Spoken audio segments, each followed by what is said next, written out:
We've been on this fascinating journey through the 12 days of Christmas gifts. Mhm. And for the first 7 days, well, the gifts have been spectacular. Absolutely spectacular. We've seen gold rings, majestic swans, calling birds. I mean, presents fit for a king, full of pomp and public display. But then we hit the 8th day, and suddenly the entire tone changes. The volume turns way down. The gift we get is startlingly humble. 8 maids a-milking. It's the ultimate anticlimax if you just look at it on the surface. But if we connect this to, the broader spectrum of esoteric wisdom, the pattern is clear. What's that? The humblest, most unassuming symbols are almost always the ones that hold the deepest truths. This pivot from grandeur to quiet duty, it's completely intentional. Absolutely. So we're shifting from the outward spectacle to the quiet, essential daily work that truly sustains the spirit. This is where we stop looking up at the sky and start looking down at our hands. Our mission today is to really dive deep into this image and pull out the core principle it represents, especially for anyone dedicated to inner work.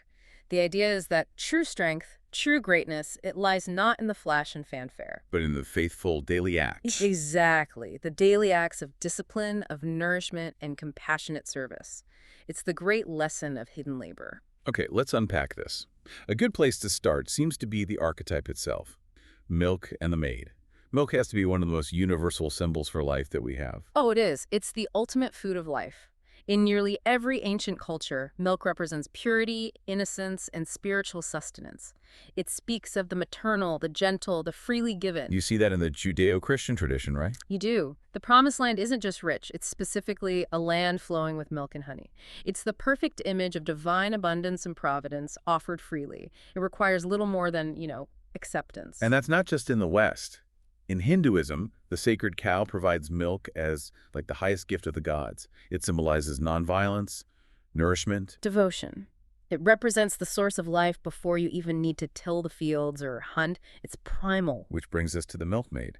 She's the one who brings that gift to us. Exactly. And she is the figure of quiet, dedicated servitude. Her work is early morning, it's repetitive, it's rhythmic. She's not looking for applause, she's just trying to nourish others. So in the context of the craft, how does that translate? Because we're talking about moral building, not physical labor. The maid is the perfect analogy for the true craftsman.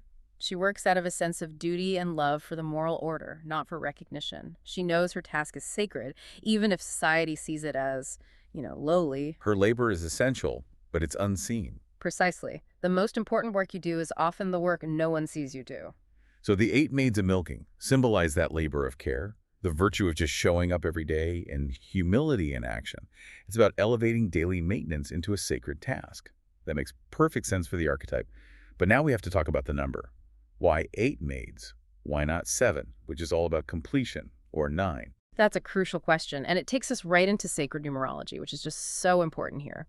The number 8 is immediately associated with balance, with regeneration, and eternal return. And geometrically, it's solid. It's the first cubic number 2 times 2 times 2. Right. It suggests a robust, three-dimensional stability that goes beyond a simple flat plane. And of course, the big one, you turn the number 8 on its side and you get a... The infinity symbol, perpetual motion, unending cycles, the ultimate flow. So how does this connect to esoteric Christian thought? Well, the 8th day represents the beginning of a new creation. The physical world was made in 7 days, but the 8th represents resurrection, rebirth. It's the day that exists beyond time. And that transition between the earthly and the eternal, we see that reflected architecturally, don't we? That's where the octagon comes in. Precisely. The octagon is the geometric bridge. You see it in ancient temples, in cathedrals, and certainly in Masonic architectural traditions.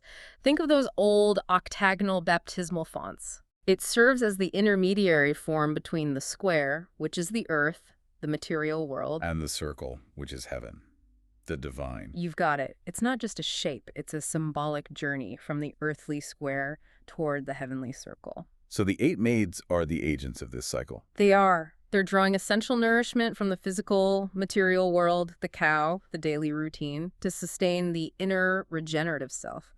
Their mundane labor is actually essential for the soul's eternal journey. This beautifully brings us to, I think, the core ethical lesson here. Yeah. The absolute necessity of humility in the craft. We know one of the first lessons an initiate gets is that he enters the lodge poor and penniless. And that symbolic state isn't about money. It's a spiritual necessity. The ritual is there to remind the candidate that all are equal before the grand architect. To receive light, you first have to be stripped of your ego, your pride. You have to be willing to bend down to serve. And the milkmaid, performing this essential but totally unglamorous task, becomes the living icon of that principle. It's duty without any expectation of reward. And that's the essence of hidden labor. Think about operative masonry, the actual stonecutters. They labored anonymously in quarries or high up on scaffolds, out of sight. The beauty of the finished cathedral. Depended entirely on that anonymous, exacting labor that nobody saw. It's a powerful contrast. The first 7 days are the visible cathedral. The 8th day is the unseen work of the thousands who made it possible. And speculative masonry takes that whole ethos inward.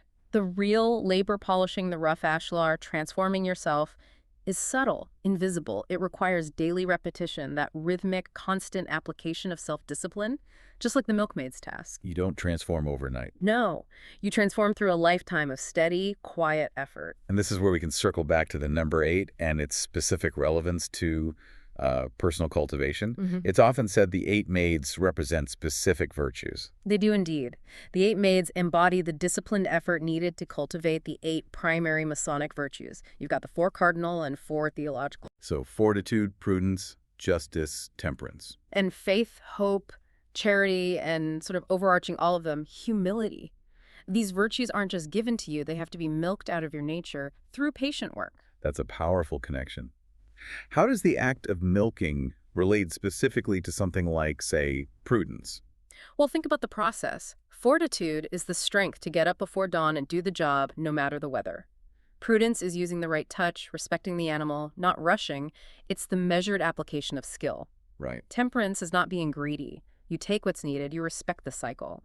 And humility is the physical act of bending down to do the work, recognizing that your status means nothing when the task is necessary. I see. So the virtues aren't just abstract ideas, they're the direct result of consistent practice. The maids are, in a sense, mystic masons, working quietly in the quarries of the soul. They are, and in their simplicity, they stand before the initiate, and they ask the fundamental question. Are you willing to do the quiet work? Are you faithful in the small things? Do you serve when there's no applause? And this idea of service, it naturally expands beyond just the individual and into the community. Masonry teaches that we serve God by serving our fellow man. And the most effective service often comes through those daily unnoticed acts of kindness. When we look at the image of 8 maids, we see a community. A team, a circle. Right, working side by side, each doing her part in harmony. That is the perfect model for a well-functioning lodge. No one member is more important than another in the grand scheme of things. So that makes every single role a form of sacred service. It doesn't matter if you're the master giving a lecture or the junior steward making sure the coffee is ready. Every act, when done with charity and truth, contributes necessary nourishment. The lodge is fed by many hands working together silently. And this is where the milk metaphor really expands, doesn't it? Beyond just physical sustenance or even personal virtue. It becomes a symbol for spiritual nourishment, the teachings, the love, the virtues that sustain the collective soul. The allegories of the craft feed our moral intuition, just as milk feeds a child. So the progression is, we start by drinking the milk, absorbing the lessons and the wisdom. And then what? Then, through consistent effort, each of us eventually becomes a maid a-milking. We're called to draw from our own experience, our own well of insight, to nourish others. Mentoring a younger brother, maybe? Mentoring, offering consolation, providing steady guidance. We have to offer that milk from the storehouse of our own light. And that requires the same humility, because we have to be willing to not only give, but to also receive nourishment from others and not reject it out of pride. It's a reciprocal duty. So the 8 maids pose a final challenge to you, the listener. Are we drawing from that well of moral sustenance every day? Are we doing those quiet acts of self-improvement? And just as importantly, are we sharing that milk? Or are we hoarding it, allowing it to curdle unused and souring in the vessel of the self? Virtue that is neglected is just nourishment wasted. That is a profoundly challenging way to look at something so simple. The main discovery here seems to be that the 8th day is this potent call to be a mystic mason, to stop chasing the spectacular and instead commit to the quiet work of refining character through consistent daily effort. Our real reward isn't the public applause, but that silent, enduring joy of knowing we served with integrity. Exactly. The initiate has to learn to see himself as a servant, to milk the sacred cow of the mysteries and then offer that milk to the world. He has to learn to bend like the maid with humility and consistency and to see in that simple motion the grace of eternity. So a final thought for our listeners to take with them. What small, consistent act of service, totally unseen by others, can you commit to daily that truly builds your inner temple? Not for the eyes of the world, but for the soul within. That is the quiet, sustaining power of the 8 Maids a-Milking.